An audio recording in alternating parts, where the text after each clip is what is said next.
Hello အားလုံးပဲမင်္ဂလာပါရှင်ဒီညီမလေးကကြတော့เนาะဥယျာဉ် spa treatment လုပ်တာပါကွာကြတော့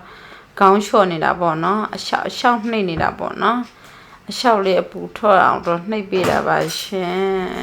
သူကတော့လေခေါင်းလျှော်တာကြတော့နှစ်ထပ်လျှော်တာပေါ့เนาะပြီးရင်ဥယျာဉ် spa မှာဆေးရည်လေးနဲ့နှိပ်ပေးတာပါသူဆေးရည်ကကြတော့လေပူရှိန်လေးပါတော့လေသူကကြဥယျာဉ်ကိုပေါ့เนาะတက်ဆန်ပေးတာပေါ့เนาะ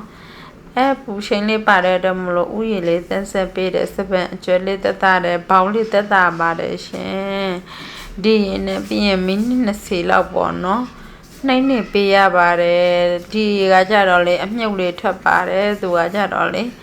ပြီးရင်ဥယျာဉ်ကလည်းအရင်အေးစိမ့်ပြီးရင်ပေါ့နော်အရင်နှစ်လိုကောင်းပါတယ်ဘောက်တွေလေးတက်တာပါတယ်ရရင်မူးဆိုတာလေးတက်တာပါတယ်စပန်အကျွဲလေးတက်တာပေါ့နော်ဒီဆေးရည်ကကြတော့လေအရင်ကောင်းပါတယ်ရှင်အနည်းဆုံးကတော့မိနစ်20နှိပ်ပေးရတာပေါ့နော်တေချာနှိပ်ပေးပါတယ်ပေါင်းဆေးလေးစထည့်နေပါပြီရှင်ပြီးရင်အိုဇုံလေးနဲ့ပေါင်းတင်ပေးတာပေါ့နော်သူကကြတော့လေစပန်အကျွဲတက်တာပါတယ်တကယ်လေးကောင်းပါတယ်နော်လာရအားပေးရှင်တယ်ဆိုလို့လာခဲ့ဖို့ဖိတ်ခေါ်ပါတယ်ရှင်လာခဲ့ပါဥယျာဉ် spa ထီးမဲ့ပါအရင်ကောင်းပါတယ်တခြားလေးလုပ်ပေးတာ